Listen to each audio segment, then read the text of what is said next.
The pirate costume itched like hell, but I kept the fake sword strapped to my side anyway.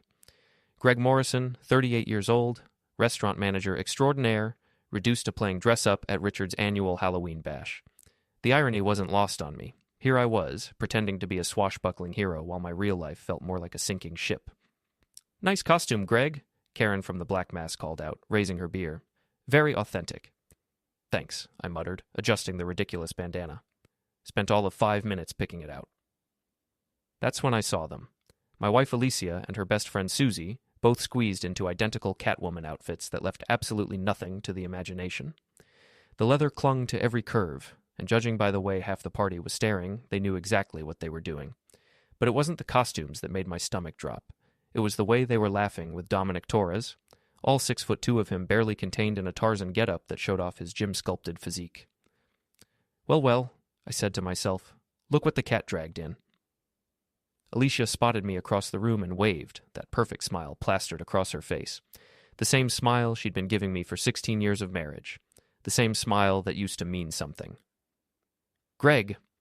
She bounced over, Susie trailing behind like a leather-clad shadow. "You look...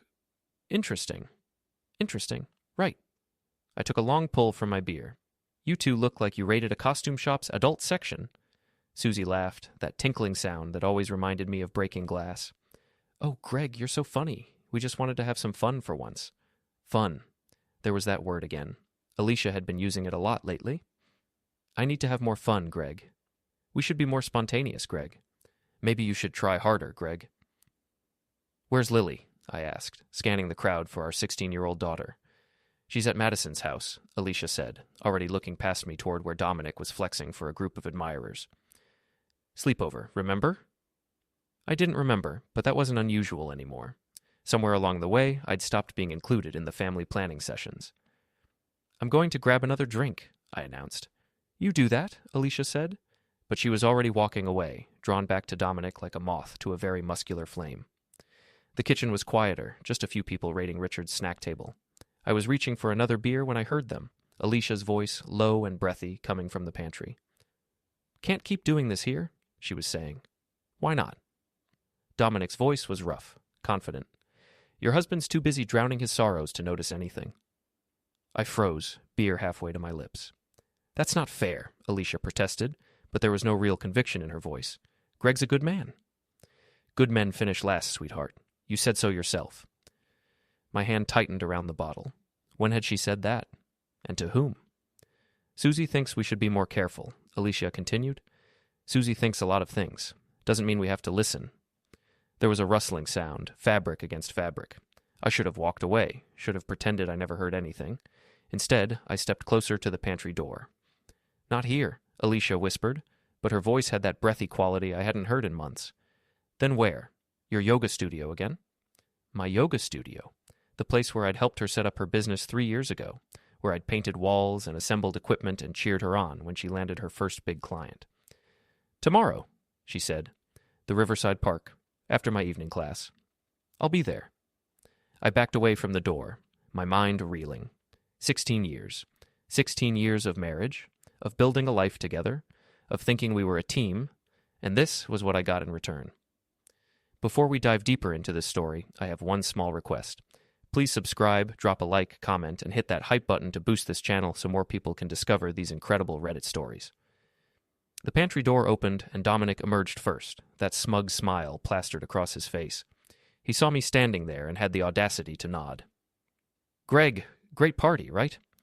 "Absolutely," I managed, forcing my voice to stay level. "Just fantastic." Alicia appeared a moment later, her cheeks flushed, hair slightly mussed. She avoided my eyes, busying herself with straightening her costume. "I was just looking for crackers," she said lamely. "In the pantry, with Tarzan. How convenient."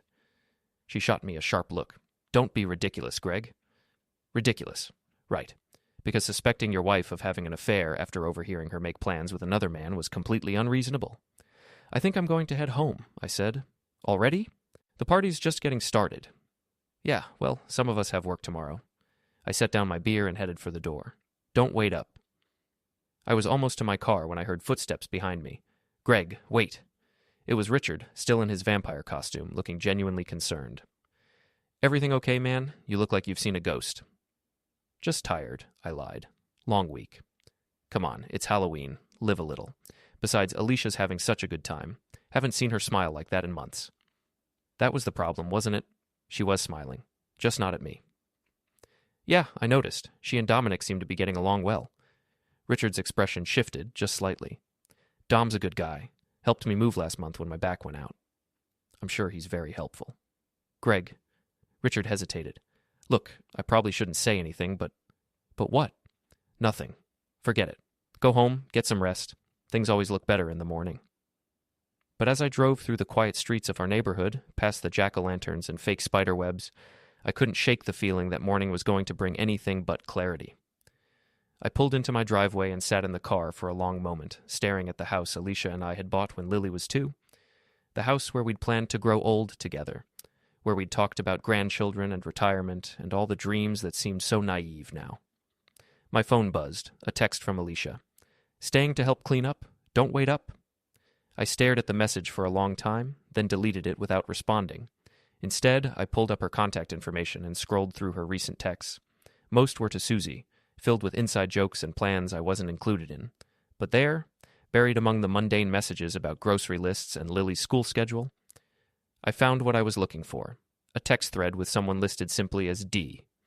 Can't stop thinking about yesterday. Same here. When can I see you again? Soon. Have to be careful. Your husband suspect anything? Greg doesn't suspect anything. He's too wrapped up in work to notice. Too wrapped up in work. The work I did to support our family, to pay for her yoga studio, to give us the life she claimed to want. I scrolled further back, finding weeks of messages. Plans, promises, intimate details that made my chest tight with rage and humiliation. But it was the last exchange that really got to me. What if he finds out? He won't, and if he does, what's he going to do about it? Greg's not exactly the confrontational type. Not the confrontational type. We'd see about that.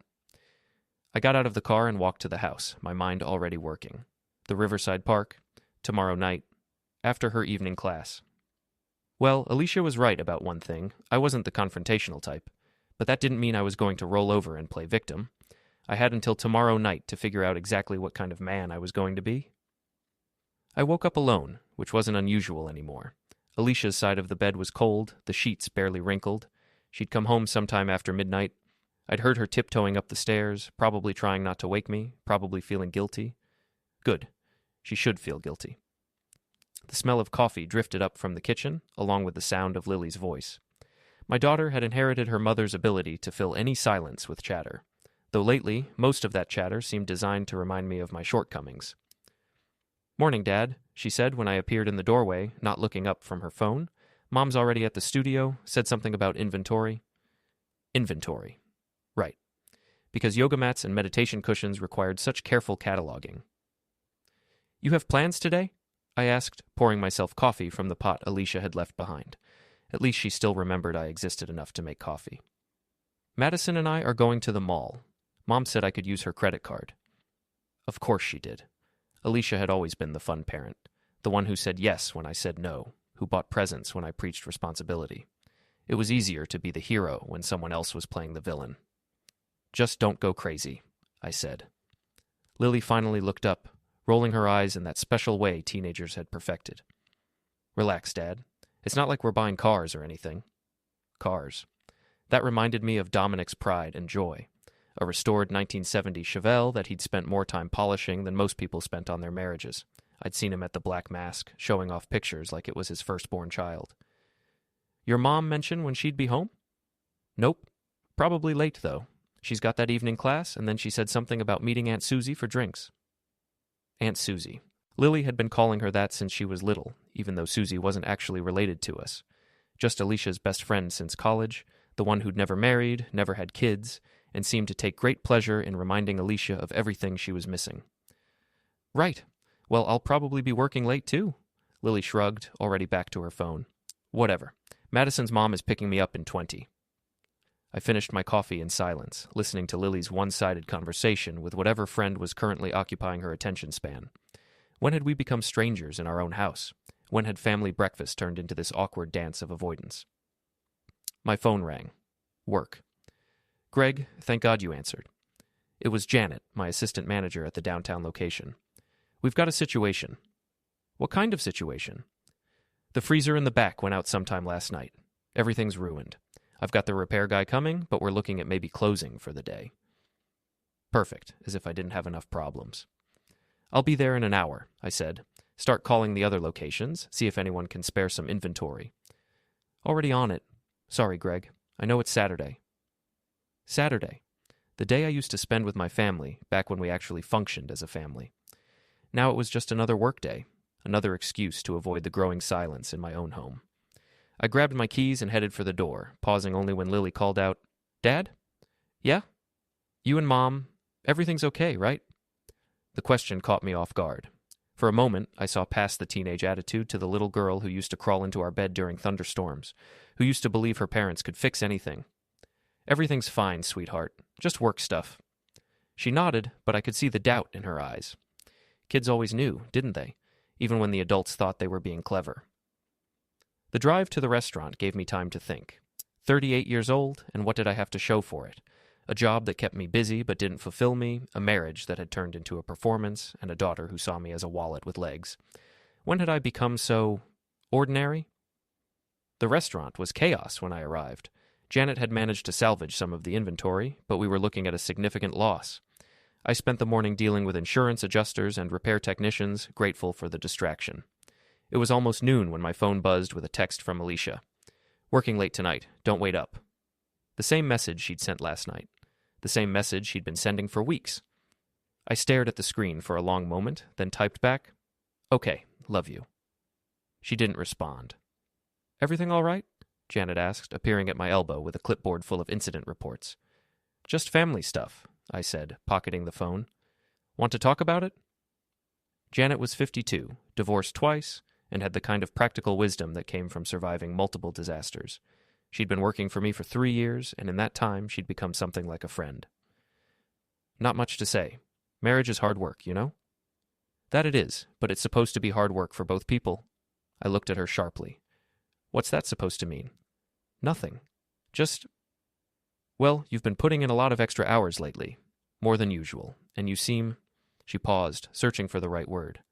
Tired. Like you're carrying something heavy. She wasn't wrong. I felt like I'd been carrying the weight of my marriage for months, maybe years. When had it become my job to hold everything together while Alicia figured out what she wanted? I'm fine, I lied. Sure you are. Just like I was fine when my second husband started working late every night and coming home smelling like someone else's perfume. The words hit like a physical blow. Janet, I'm not saying anything specific. Just that sometimes we don't see what's right in front of us because we don't want to see it. She walked away, leaving me standing in the middle of the restaurant with her words echoing in my head, someone else's perfume. I tried to remember the last time I'd noticed what Alicia smelled like when she came home from her late nights. The rest of the day passed in a blur of repairs and paperwork. By the time I locked up, it was almost 6 o'clock. Alicia would be finishing her evening class soon, preparing for her meeting at the Riverside Park. I sat in my car in the restaurant parking lot, engine running, trying to decide what kind of man I wanted to be. The kind who went home and pretended everything was fine, the kind who confronted his wife and demanded answers, or the kind who took control of the situation.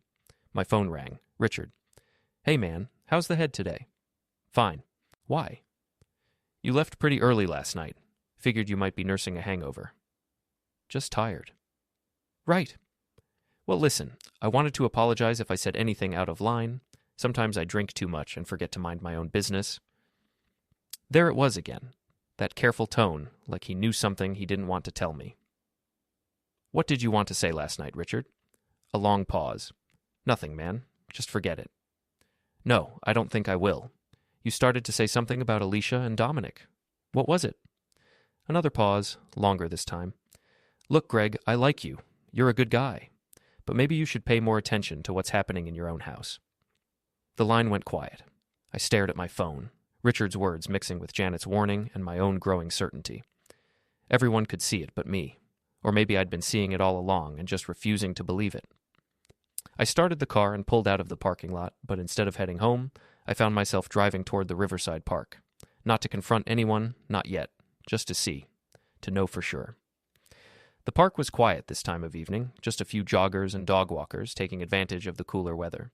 I parked near the old pavilion and walked down to the water, trying to look casual, just another guy taking an evening stroll. I didn't have to wait long. Dominic's Chevelle pulled into the parking lot at exactly 7:30, the engine rumbling like thunder. He got out and leaned against the hood, checking his phone, looking like he owned the world. 10 minutes later, Alicia's Honda pulled up beside him. I watched from the shadows as she got out, still in her yoga clothes, hair pulled back in that messy bun she wore when she was trying to look effortlessly beautiful. It was working. They didn't touch at first, just stood talking by their cars. But even from a distance, I could see the body language, the way she leaned toward him, the way he smiled down at her, the way they moved around each other like dancers who'd been practicing the same routine for months. Then he reached out and touched her face, and she didn't pull away. That was when I knew, with absolute certainty, that my marriage was over. But that didn't mean I had to go quietly. Sunday morning brought the kind of autumn weather that used to make me believe in fresh starts, crisp air, golden light, the promise that everything was possible. Now it just felt like mockery. Alicia was making pancakes when I came downstairs, humming some song I didn't recognize. She looked radiant in a way that made my chest tight. Happiness looked good on her. Too bad it had nothing to do with me. "Good morning," she said brightly, not quite meeting my eyes. "I thought we could have a family breakfast for once." How thoughtful. If she heard the edge in my voice, she didn't show it. Lily's still sleeping, but I figured we could catch up. We haven't really talked in weeks. Weeks. Try months. But who was counting? "How was your evening?" I asked, settling at the kitchen table with my coffee. "Oh, same old thing. The evening class ran long, and then Susie wanted to grab drinks and complain about her job." She flipped a pancake with practiced ease. "How was work? Janet said there was some kind of emergency?" So she'd called the restaurant. Checking up on me or just making sure her alibi was solid? Freezer went out. Lost most of our inventory. That's terrible. Will insurance cover it? Most of it. We fell into the kind of polite conversation that strangers have at bus stops. Weather, work, Lily's grades, everything except what we were both thinking. Lily appeared around 10, already dressed and ready for another day of avoiding her parents. "Madison's having a pool party," she announced, grabbing a pancake off the stack. "Can I go?" "It's October," I pointed out. "They have a heated pool, Dad." God. "Language," Alicia said automatically, but she was smiling. "Of course you can go. Just be home by dinner."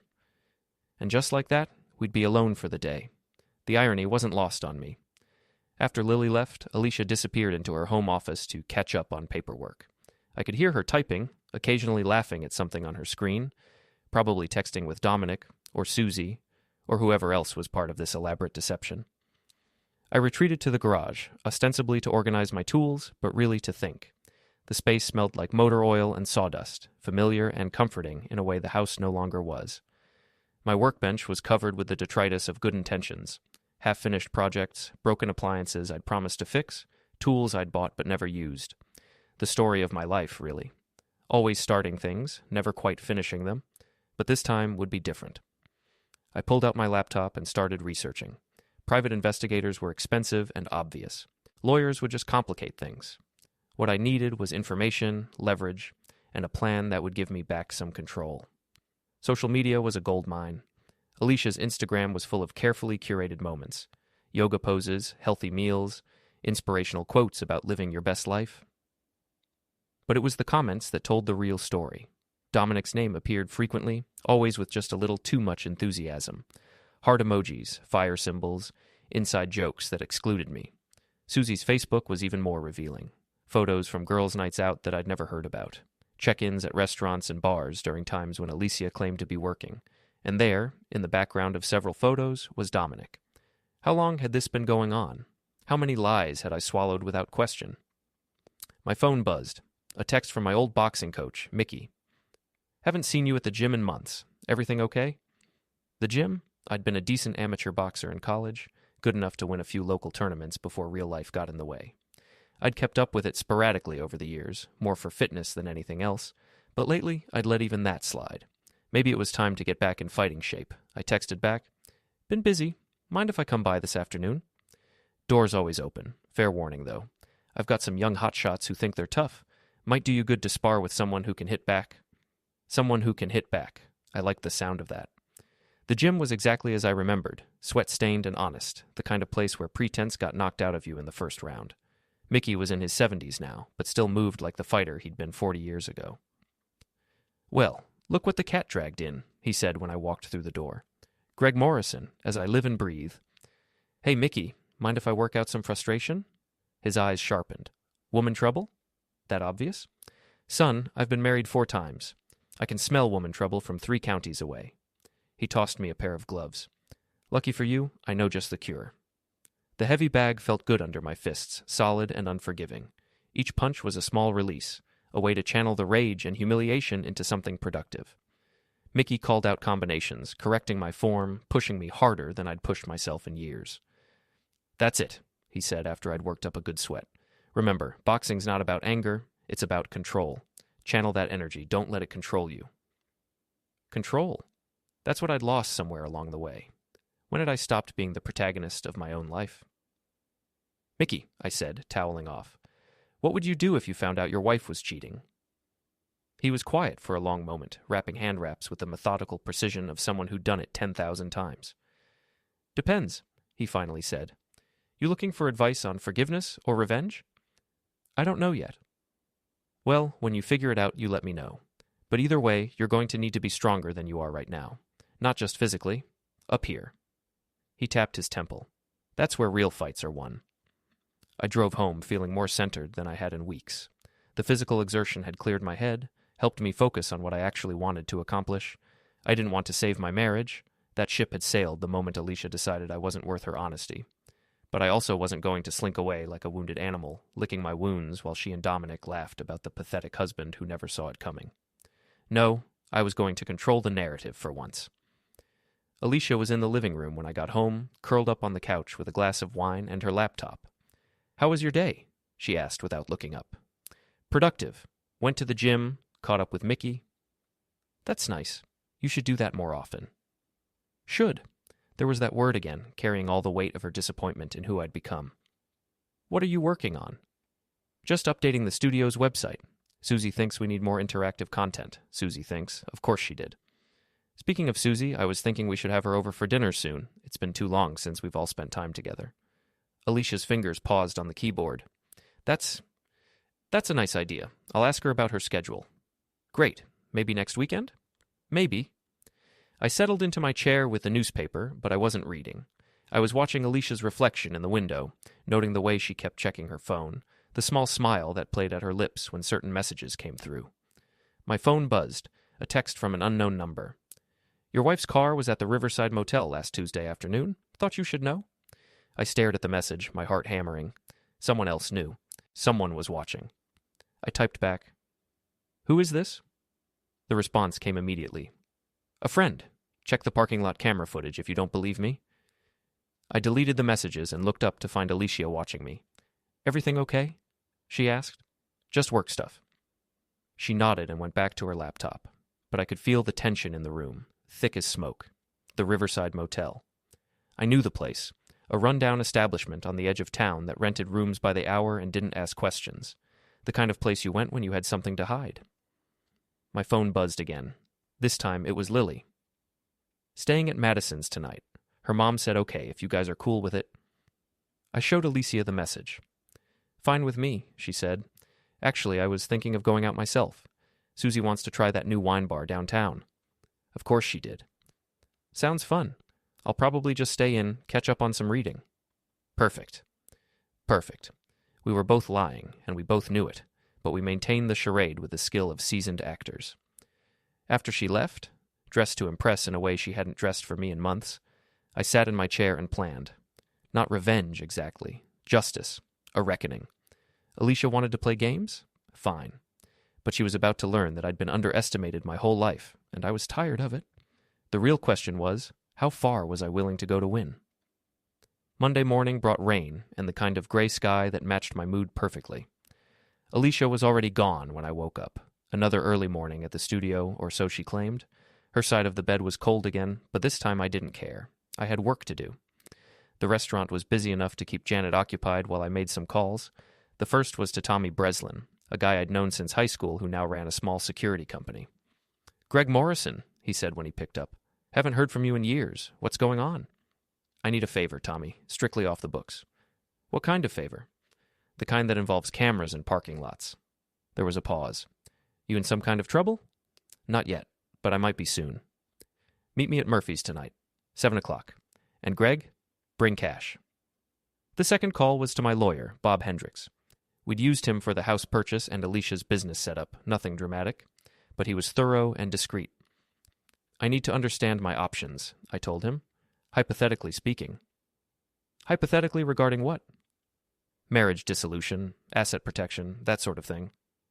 Bob was quiet for a moment. Greg, is there something I should know? Not yet, but I want to be prepared. Come in Thursday afternoon. We'll talk. The third call was the hardest. Mickey answered on the second ring. You coming in today? You looked like you had more fight to work out.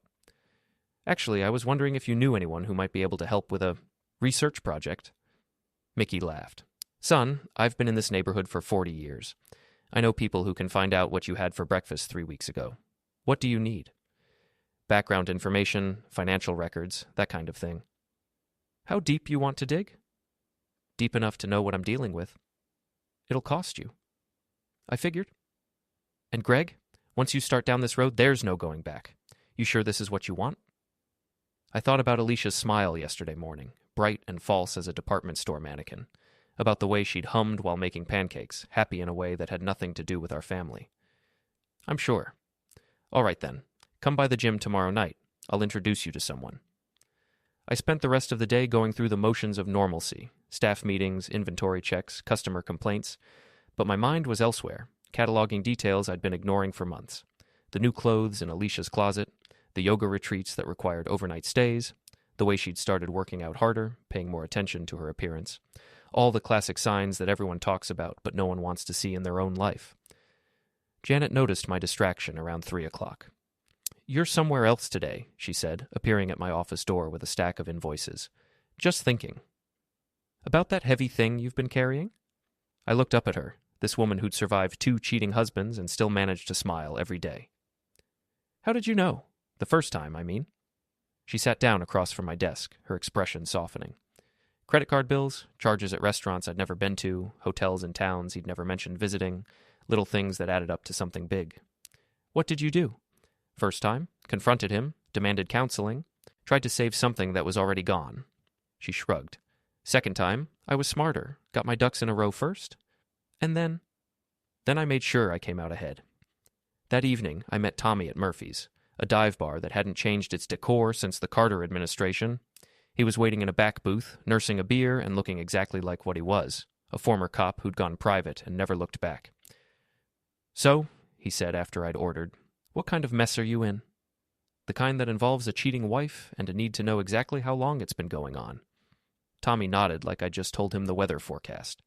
Riverside Motel? Among other places, I'm guessing. That place has cameras, but they're mostly for show. Owner's too cheap to maintain a real security system. He pulled out his phone and scrolled through some photos. But the businesses across the street? Different story. He showed me a series of images, grainy but clear enough. Alicia's Honda in the motel parking lot. Dominic's Chevelle. Timestamps going back weeks. How much? I asked. For what you've got here, $500. For everything else you're going to want? We'll negotiate. I handed him the cash and pocketed the phone with the photos. Evidence, leverage, the beginning of my counterattack.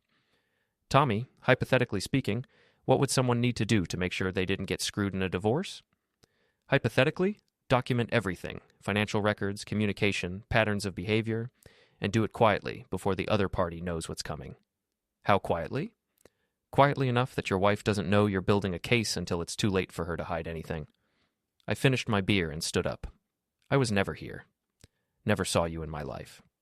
The drive home took me past the yoga studio.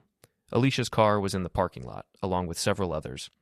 Through the windows, I could see her leading a class, all grace and serenity, the picture of a woman at peace with herself. Too bad that peace was built on lies.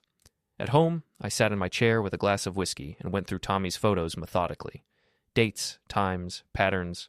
The affair had been going on for at least 2 months, possibly longer.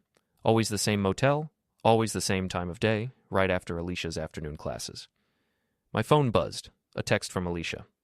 Class running late, don't wait up. I checked the timestamp on the photos. Her class had ended an hour ago. I texted back, no problem, love you. Still no response to that. I opened my laptop and started a document. Not for the lawyer, not yet, This was for me a timeline, a record of lies and discoveries, of the slow dissolution of everything I'd thought was real. At the top of the page, I typed, "The education of Greg Morrison." Then I began to write. Day 1. Discovered my wife is having an affair with Dominic Torres. Duration unknown, but at least 8 weeks based on photographic evidence. Location, Riverside Motel, among others. Accomplices, Susie Chen, wife's best friend, likely facilitating. I paused, staring at the screen. Seeing it written out like that made it real in a way that just knowing hadn't. Day 1 continued. Wife continues to lie about whereabouts and activities. Shows no signs of guilt or remorse. Appears happier than she's been in months. The front door opened around 11. I closed the laptop and pretended to be reading. "How was class?" I called out. "Good. Challenging sequence tonight." Alicia appeared in the doorway, cheeks flushed, hair slightly mussed. "I'm exhausted. Going straight to bed." "Sweet dreams." She paused, like she wanted to say something else, then shook her head and headed upstairs. I waited until I heard the shower running, then opened the laptop again. Day 1, final note. Subject shows no interest in maintaining intimacy or communication with spouse. Behavior suggests affair is serious, not casual. Recommend proceeding with intelligence gathering and preparation for eventual confrontation. I saved the document and closed the laptop. Tomorrow, I'd meet Mickey's contact and start digging deeper. But tonight, I had one more task. I pulled out my phone and scrolled through Alicia's social media accounts, screenshotting posts and comments, saving evidence of the life she was living when she thought I wasn't paying attention. Then I did something I'd never done before. I created a fake social media account. Nothing elaborate, just enough to let me observe without being observed. Greg Morrison was done being the oblivious husband. It was time to become someone else entirely. Someone who fought back. Tuesday night at Mickey's gym introduced me to a woman named Rosa Martinez, who looked like someone's grandmother but talked like a forensic accountant with a criminal justice degree. "Your friend Mickey tells me you need information," she said, settling into a folding chair with a cup of coffee that smelled suspiciously like it had been enhanced with something stronger. "That's right." "What kind of information, and how legal do you want to keep it?" "Legal enough to hold up in court, comprehensive enough to know exactly what I'm dealing with." Rosa nodded approvingly. "Smart man. Too many people want to go nuclear right away, then wonder why they end up with nothing." She pulled out a tablet and stylus. "Give me names, addresses, places of employment. I'll need access to your joint accounts, credit card statements, phone records if you can get them." "How long will this take?" "For a complete financial picture? 2 weeks. For communication patterns and personal history, maybe 3. She named a price that made me wince, then added, "But I guarantee you'll get your money's worth, and probably save 10 times that in the long run." I handed over half the fee in cash and promised the rest when she delivered results. "One more thing," she said as we shook hands. "Whatever you're planning to do with this information, think it through first. Knowledge is power, but power without strategy is just destruction." Strategy. That's what I'd been lacking all these years. A plan beyond just hoping things would work out. Wednesday brought the first test of my new approach. Alicia announced over breakfast that she'd be attending a yoga conference in Springfield over the weekend. "It's a great opportunity for continuing education," she said, not quite meeting my eyes. "Susie's going too." "Sounds educational," I replied, spreading jam on my toast with deliberate calm. "Which hotel are you staying at?" "The Marriott downtown. I can text you the details." "That would be great, in case of emergencies." She nodded, already reaching for her phone, probably to warn her co-conspirators that her husband was asking questions, but I wasn't the same husband who'd asked those questions a week ago. That afternoon, I called the Springfield Marriott. "I'd like to confirm a reservation for this weekend," I told the clerk. "Morrison, party of 2. "I'm sorry, sir, but I don't show any reservation under that name." "How about under Torres? Or Chen?" "No, sir, nothing under those names either." "Thank you. You've been very helpful."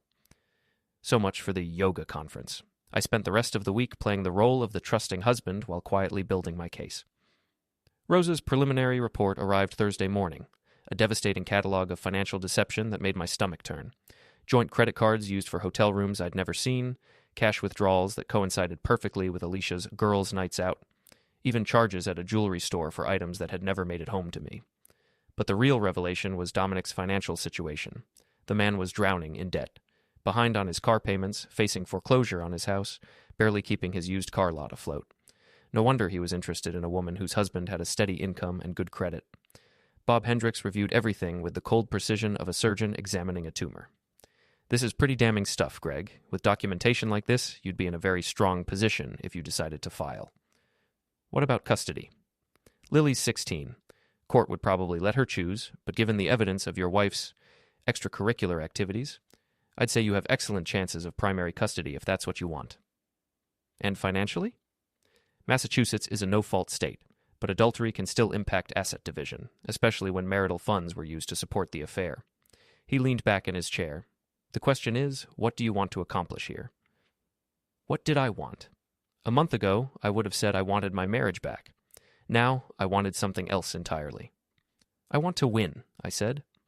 Bob smiled for the first time since I'd walked into his office. Then we'll make sure you do. Friday evening, I watched Alicia pack for her fictional yoga conference with the detached interest of an anthropologist studying an unfamiliar culture. She was taking more lingerie than seemed strictly necessary for continuing education. Have fun learning new poses, I said when she kissed me goodbye. I will. Don't wait up Sunday night. We might drive back late. Drive carefully. After she left, I opened my laptop and added to my growing document. Day 6. Subject departed for fabricated yoga conference. Actual destination unknown, but Springfield Marriott confirmed no reservation under any relevant names. Suspect weekend getaway with lover, possibly at private residence or different hotel. Then I did something that would have seemed impossible a week earlier. I smiled. Alicia thought she was so clever, managing her double life with such careful precision. But she'd made one crucial mistake. She'd underestimated her opponent. I spent Saturday at the gym, working out with a focus and intensity that surprised even Mickey. You're looking stronger, he observed after I'd finished a particularly brutal session with the heavy bag. More focused. I'm motivated. Good. But remember what I told you about control. Don't let the anger make you stupid. I won't. See that you don't. Smart fighters win. Angry fighters just make good highlight reels for the other guy. Sunday afternoon, I drove past Dominic's house, a modest ranch that showed signs of deferred maintenance and financial stress. His precious Chevelle was in the driveway, but there was another car parked behind it. A Honda, I recognized. So much for Springfield. I took photos from across the street, adding them to my growing collection of evidence. Then I drove home and waited. Alicia returned around 9, full of stories about inspirational workshops and networking opportunities. It was amazing, she gushed, unpacking clothes that didn't look like they'd been worn. I learned so much. Susie and I are thinking about implementing some new programs at the studio. That's wonderful. I'm glad you had such a educational experience. She shot me a sharp look, like she'd heard something in my tone, but I was already heading upstairs. I'm exhausted, I said. Long weekend of bachelor living. Right. Well, good night. Good night, honey. Sweet dreams. In my office, I opened the laptop and made my final entry for the week. Day 8. Subject returned from fabricated conference with elaborate cover story. Photographic evidence confirms she spent weekend at lover's residence. Behavior suggests increasing confidence in deception and decreasing concern about discovery. I paused, fingers hovering over the keyboard, then added, Recommendation, subject has become overconfident. Time to begin active phase of operation. I saved the document and closed the laptop. Phase 1 was complete. I knew exactly what I was dealing with. Now it was time for Phase 2. Time to let Alicia know that the game had changed, and she was no longer playing against an amateur. Monday morning, I woke up before dawn with the kind of clarity that comes from having a purpose. For the first time in months, I knew exactly what I was going to do. Alicia was still asleep, probably exhausted from her weekend of deception. I made coffee quietly and settled at the kitchen table with my phone and laptop, mapping out my strategy like a general planning a campaign. The first move was simple: information warfare. I started by creating a comprehensive backup of everything: photos, financial records, communication logs, Rosa's reports, multiple copies stored in different locations, including a safety deposit box I'd opened without Alicia's knowledge. Then I began what Rosa had called controlled disclosure, letting key people know just enough to shift the balance of power without revealing my full hand. The first call was to Richard. "Hey, man," he said, sounding genuinely pleased to hear from me. "How's everything going?" "Actually, that's what I wanted to talk about. You free for lunch today?" "Sure. Murphy's okay?" "Perfect." Richard was already there when I arrived, looking uncomfortable in the way people do when they suspect they're about to hear something they don't want to know. "So," he said after we'd ordered, "what's on your mind?" "Halloween night. You started to say something about Alicia and Dominic." His face went pale. "Greg, I don't think... I know about the affair, Richard. Have for over a week now. The relief in his expression was almost comical. Thank God. I was wondering how long I could keep pretending not to see what was right in front of me. How long have you known? Suspected. Couple of months. Knew for sure? Since the night of my party. He took a long pull from his beer. I saw them in my guest room. Door was cracked open and I saw enough. Why didn't you tell me? What was I supposed to say? Hey, buddy, your wife's cheating on you in my spare bedroom? That's not exactly a conversation you jump into. I understood. Nobody wanted to be the messenger in that particular scenario. I'm telling you this because I'm going to need character witnesses, I said. People who can testify to what they've observed. Richard's eyes widened. You're going nuclear. I'm going smart. There's a difference. The second call was to Lily's school counselor, Mrs. Patterson. I'd met her during freshman orientation and remembered her as someone who genuinely cared about her students. Mr. Morrison, how can I help you? I need to discuss Lily's home situation. There are going to be some changes in our family dynamic, and I want to make sure she has support. What kind of changes? The kind that involve divorce proceedings and custody arrangements. Mrs. Patterson was quiet for a moment. Has Lily expressed any concerns about her home life? Not directly, but I suspect she's noticed the tension. Why don't you come in tomorrow afternoon? We can discuss how to best support Lily through this transition. The third call was the most important, and the most dangerous. I dialed Dominic's car lot. Torres Auto Sales, a gravelly voice answered. Is Dominic available? Speaking. What can I do for you? This is Greg Morrison, Alicia's husband. The silence stretched so long, I wondered if he'd hung up. What do you want? He finally said, his voice careful. To talk, man to man. About what? I think you know. Tonight, 8 o'clock, Murphy's Bar. Come alone. And if I don't? Then we'll have this conversation in a much more public forum. Your choice. I hung up before he could respond. The rest of the day crawled by. I went through the motions at work, but my mind was on the evening ahead. This was the moment when everything changed, when I stopped being the victim and became something else entirely. Murphy's was quieter on Monday nights, just a few regulars and the kind of people who had nowhere else to be. I chose a corner booth where we could talk without being overheard but still be visible to witnesses. Dominic arrived exactly on time, looking like a man walking to his own execution. He was bigger than me, younger, in better shape, but none of that mattered anymore. This wasn't going to be settled with fists. Morrison, he said, sliding into the booth across from me. Dominic, thanks for coming. Let's just get this over with. What do you want? I pulled out my phone and showed him one of Tommy's photographs, him and Alicia entering the Riverside Motel. His face went gray. Where did you get this? Does it matter? The question is, what are we going to do about it? Look, Greg, I never meant for this to happen. It just... Save it. I'm not here for apologies or explanations. I put the phone away and leaned forward. I'm here to give you a choice. What kind of choice? The smart kind. See, I know all about your financial situation. The house, the car payments, the business that's barely staying afloat. You need money, and my wife has access to it. Dominic's jaw tightened. You don't know anything about me. I know you're 3 months behind on your mortgage. I know your car lot is leveraged to the hilt. I know you've been using my wife's credit cards to pay for hotel rooms and jewelry. I smiled, letting him see that I was enjoying this. Want me to keep going? What's your point? My point is that you're not in love with my wife. You're in love with what she represents, financial stability, a way out of the hole you've dug for yourself. You're wrong. Am I? Then prove it. Walk away, end the affair, disappear from her life, and I'll make sure this all stays private. Dominic laughed, but there was no humor in it. And if I don't, then I destroy you. Publicly, financially, completely. I leaned back, letting the words sink in. I've got enough evidence to ruin your business, your reputation, and any chance you have of getting out of debt. Plus, I'll make sure everyone knows exactly what kind of man you are. You can't... I can, and I will, unless you make the smart choice. We stared at each other across the table, two men who'd never liked each other finally being honest about it.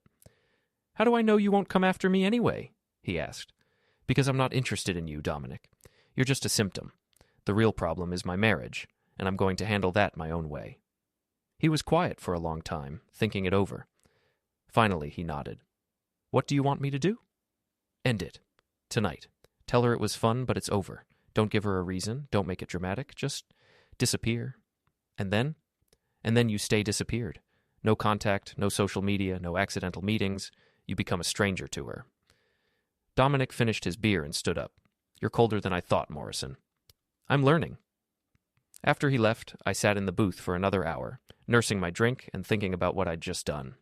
It felt strange, powerful, and terrible at the same time, like I'd crossed a line I hadn't even known existed. My phone buzzed. A text from Alicia. Working late tonight? Don't wait up. I smiled and typed back. No problem. Love you. Still no response. But that was about to change, because while Dominic might be out of the picture, Alicia's real education was just beginning. And unlike her fictional yoga conference, this was going to be very, very real.